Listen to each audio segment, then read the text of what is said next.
Prêt à prendre le contrôle de vos finances? Je sais, ça peut paraître insurmontable. Comme essayer d'escalader une montagne, pas vrai? Mais écoutez, la liberté financière, ce n'est pas devenir riche du jour au lendemain. C'est une question de discipline. Il s'agit de faire des choix intelligents jour après jour. Et je suis là pour vous dire que vous pouvez le faire. Nous allons décortiquer cela en 3 étapes simples. Pas de jargon compliqué, juste des conseils pratiques que vous pouvez utiliser dès aujourd'hui. Vous voyez, quand on a une discipline financière, on arrête de vivre d'un chèque de paie à l'autre. On peut affronter les tempêtes, investir dans son avenir et construire une vie dont on est fier. Alors, êtes-vous prêt à gravir cette montagne? Commençons. Commençons par l'essentiel. Il faut parler du mot qui fâche, le budget. Oui, je sais, ça n'a pas l'air très excitant. Mais croyez-moi, un budget, c'est votre feuille de route vers la liberté financière.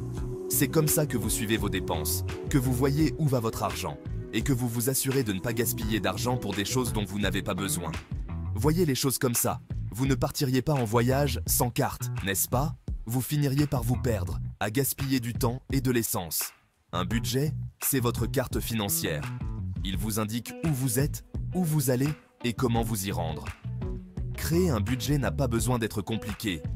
Commencez simplement. Notez tous vos revenus, chaque centime que vous gagnez. Ensuite, dressez la liste de toutes vos dépenses. Loyer, nourriture, charges, loisirs, tout. Soyez honnête avec vous-même, pas de triche. Une fois que vous avez établi vos revenus et vos dépenses, vous pouvez commencer à prendre des décisions. Où pouvez-vous réduire vos dépenses? Dépensez-vous trop pour les restaurants?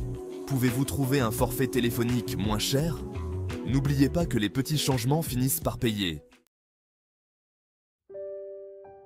Bon, vous avez votre budget en place, vous suivez vos dépenses, vous vous sentez bien. Il est maintenant temps de constituer un filet de sécurité financière, un fonds d'urgence. La vie nous réserve des surprises, pas vrai? On perd son emploi, la voiture tombe en panne, des frais médicaux imprévus surgissent. Un fonds d'urgence est là pour amortir ces coups durs. Imaginez la situation suivante. Vous marchez sur une corde raide. Ne seriez-vous pas plus tranquille en sachant qu'il y a un filet de sécurité en dessous?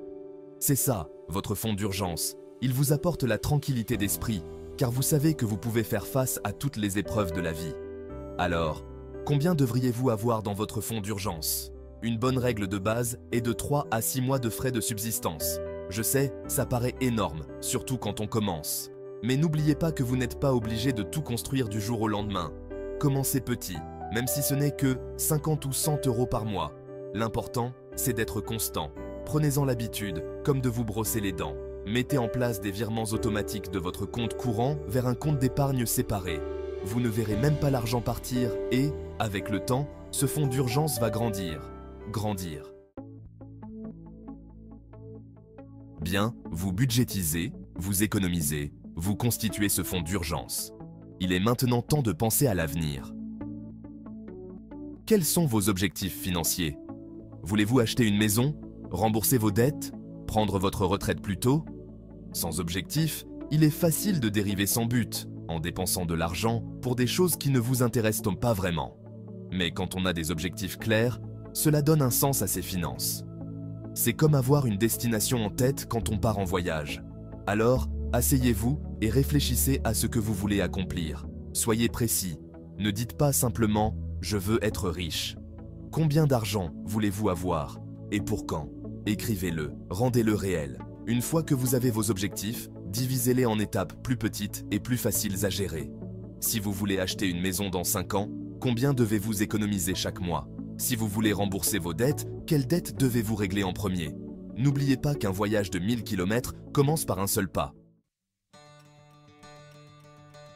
Voilà, vous l'avez. 3 étapes simples pour maîtriser la discipline financière. Ce n'est pas sorcier, il suffit d'engagement et de constance. Commencez à mettre en œuvre ces étapes dès aujourd'hui et je vous promets que vous commencerez à voir des résultats. N'oubliez pas que la discipline financière est la clé d'une richesse et d'une stabilité à long terme.